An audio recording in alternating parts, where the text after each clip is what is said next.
Hello നമസ്കാരം. Link ഫെൻ സൊല്യൂഷൻസിൻ്റെ പുതിയൊരു വീഡിയോയിലേക്ക് സ്വാഗതം. ഇന്ന് നമ്മളുള്ളത് വയനാട് ജില്ലയിലാണുള്ളത്. ഇന്ന് നമ്മൾ വെള്ളമുണ്ട ഭാഗത്താണ്, അതായത് കെണിച്ചിറ വെള്ളമുണ്ട ഭാഗത്താണ് നമ്മളുള്ളത്. നമുക്കൊരു 2 പ്രൊജക്ട്സ് ഓൺഗോയിങ് ആണ്. ഇത് നമ്മുടെ ഒരു ഫാം റിസോർട്ട്, ഒരു റിസോർട്ട് പർപ്പസിന് വേണ്ടിയിട്ട് ചെയ്തൊരു പ്രൊജക്റ്റാണ്. ഒരു 20-25 സെൻസിൻ്റെ 4 സൈഡ്സാണ് ചെയ്തിട്ടുള്ളത്. ഒരു ഗേറ്റിൻ്റെ ഗ്യാപ്പ് ഒഴികെ ബാക്കിയെല്ലാം നമ്മൾ കവർ ചെയ്തിട്ടുണ്ട്. ഇത് ഓൾമോസ്റ്റ് ഒരു 2-3 ഏക്കറിൻ്റെ ഒരു ലാൻഡ് അതൊരു പാർട്ടീഷൻ ചെയ്തതിന് ശേഷം എല്ലാം ഒരു സെപ്പറേറ്റ് ഫാം ഹൗസസ് ആയിട്ടുള്ളൊരു ലാൻഡാണ് ഈ കാണുന്നത്. ഇവിടെ നമ്മൾ ചെയ്തിട്ടുള്ളത് ടാറ്റയുടെ തന്നെ ടാറ്റ വയറോണിൽ വരുന്ന ആയുഷ് എന്ന് പറഞ്ഞ മെറ്റീരിയലാണ് നമ്മളിവിടെ ചെയ്തിട്ടുള്ളത്. ആയുഷിൽ 3 ഇഞ്ച്, പിന്നെ അതുപോലെ തന്നെ തിക്നെസ്സിൽ നമുക്ക് നോർമലി 2 ടൈപ്പ് തിക്നെസ്സാണ് വരുന്നത്. അതിൽ 2.5 mm 3 mm. ഇതിൽ നമ്മൾ 3 mm ആയുഷാണ് ഇവിടെ ചെയ്തിട്ടുള്ളത്. ആൾ കുറച്ചും കൂടി കാണാനും ഭംഗി, പിന്നെ ആളിവിടെ ഇല്ല, ആൾ പുറത്ത് ബാംഗ്ലൂരാണുള്ളത്. അതുകൊണ്ടൊരു കുറച്ചും കൂടി ഏറ്റവും ടോപ്പ് മെറ്റീരിയൽ ആയിക്കോട്ടെ എന്ന് പറഞ്ഞുകൊണ്ടാണ് ആയുഷ് എന്നുള്ള മെറ്റീരിയൽ നമ്മളിവിടെ സജസ്റ്റ് ചെയ്തത്. നിങ്ങൾക്ക് കാണാൻ പറ്റുന്നുണ്ടാവും, ഒരു ബ്ലൂയിഷ് ഷെയ്ഡ് നമുക്ക് ഈ ഒരു ആയുഷിൻ്റെ മെറ്റീരിയൽ നമുക്ക് കാണുന്നുണ്ട്. പിന്നെ നമ്മളിവിടെ ഉപയോഗിച്ചിട്ടുള്ളത് കോൺക്രീറ്റിൻ്റെ പില്ലേഴ്സാണ്. നമ്മളിവിടെ സജസ്റ്റ് ചെയ്തത് GI പൈപ്പ്സ് ആണ്, പക്ഷേ അത്ര ബഡ്ജറ്റിൽ പോകേണ്ട കാര്യമില്ല എന്ന് പറഞ്ഞുകൊണ്ട് നമ്മളിവിടെ കോൺക്രീറ്റിൻ്റെ കാലാണ് നമ്മൾ ചെയ്തിട്ടുള്ളത്. 2 ഫീറ്റ് താഴോട്ട് പോയിട്ടുണ്ട്, 5 ഫീറ്റ് മുകളിലോട്ട്. ടോട്ടൽ 7 ഫീറ്റിൻ്റെ പോളാണ് ഉപയോഗിച്ചിട്ടുള്ളത്. താഴെ കുഴി എടുത്തിട്ട് 2 ഫീറ്റ് താഴോട്ട് മണ്ണിൽ കുത്തി ഉറപ്പിച്ചു. എന്നിട്ട് 5 ഫീറ്റ് ചെയിൻ ലിങ്ക് ഇൻസ്റ്റാൾ ചെയ്തു.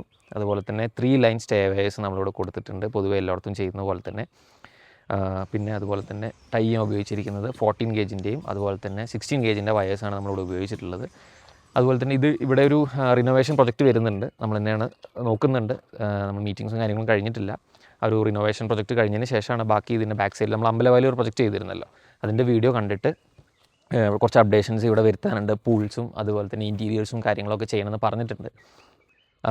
പിന്നെ ഇതൊരു കയറി ഇറങ്ങി കിടക്കുന്ന ലാൻഡ് ആയതുകൊണ്ട് തന്നെ നമുക്ക് ഹൈറ്റിൽ ചില സ്ഥലങ്ങളിൽ മാത്രമേ ഒരുപോലെ കിട്ടിയിട്ടുള്ളൂ. ഇതൊരു പ്ലെയിൻ ലാൻഡ് ആയതുകൊണ്ടാണ് ഇവിടെ നിന്ന് വീഡിയോ എടുക്കുന്നത്. മുകളിലൂടെ വരുന്ന സ്ഥലങ്ങളിലെല്ലാം നമുക്ക് ഏകദേശം ഒരു കയറി ഇറങ്ങി കിടക്കുന്ന സ്ഥലങ്ങളായിരുന്നു. അതുകൊണ്ട് സ്ലോപ്പായിട്ടാണ് വരുന്നത്.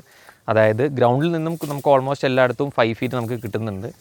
പിന്നെ കസ്റ്റമർ ഉണ്ടായിരുന്നു, അന്ന് നമ്മൾ വർക്ക് ചെയ്യുന്ന സമയത്ത് ബാംഗ്ലൂരിൽ നിന്ന് വന്നിട്ട് നമ്മൾ മെറ്റീരിയലും കാര്യങ്ങളൊക്കെ ഐഡൻറ്റിഫൈ ചെയ്തതിന് ശേഷം നമ്മൾ ടാഗ്സും അതുപോലെ തന്നെ പ്രിൻസും കാര്യങ്ങളും സർട്ടിഫിക്കറ്റും കാര്യങ്ങളെല്ലാം പ്രൊവൈഡ് ചെയ്തിരുന്നു. പിന്നെ അതുപോലെ തന്നെ നമുക്ക് നിയർ ബൈ ഒരു 5 കിലോമീറ്റേഴ്സ് അപ്പുറത്ത് നമുക്കൊരു GI പൈപ്പ് സെയിം സ്ട്രക്ചറിൽ വരുന്ന ഒരു 3 mm തിക്നെസ്സിനെ വരുന്ന ഒരു GI പൈപ്പിൽ അപ്രോക്സിമേറ്റ് ഒരു 250 മീറ്റേഴ്സിൻ്റെ ഒരു വർക്ക് നടന്നുകൊണ്ടിരിക്കുന്നുണ്ട്. പക്ഷേ അത് GI പൈപ്പിലാണ്, 1.5 ഇഞ്ചിൻ്റെ GI പൈപ്പ്, ടാറ്റ സ്ട്രക്ചറുടെ GI പൈപ്പിലാണ് നമ്മൾ ചെയ്യുന്നത്. അത് പക്ഷേ ഒരു ഫൗണ്ടേഷൻ്റെ ഇടയിലാണ്. അതിൻ്റെ വീഡിയോ നമ്മൾ പിന്നെ ഒരു ദിവസം അപ്ഡേറ്റ് ചെയ്യുന്നതായിരിക്കും. ഇത്രയാണ് ഇന്നത്തെ വിശേഷങ്ങൾ. സർ അതുപോലെ തന്നെ പുതിയൊരു പ്രോപ്പർട്ടി മേടിച്ചിട്ടുണ്ട്, സാറിൻ്റെ റിവ്യൂ കൂടി ഞാൻ അതിലൂടെ അറ്റാച്ച് ചെയ്യുന്നുണ്ട്. അതുപോലെ തന്നെ പുതിയൊരു വീഡിയോയും വേറൊരു സ്ഥലവും കാണുന്നവരെ ബൈ.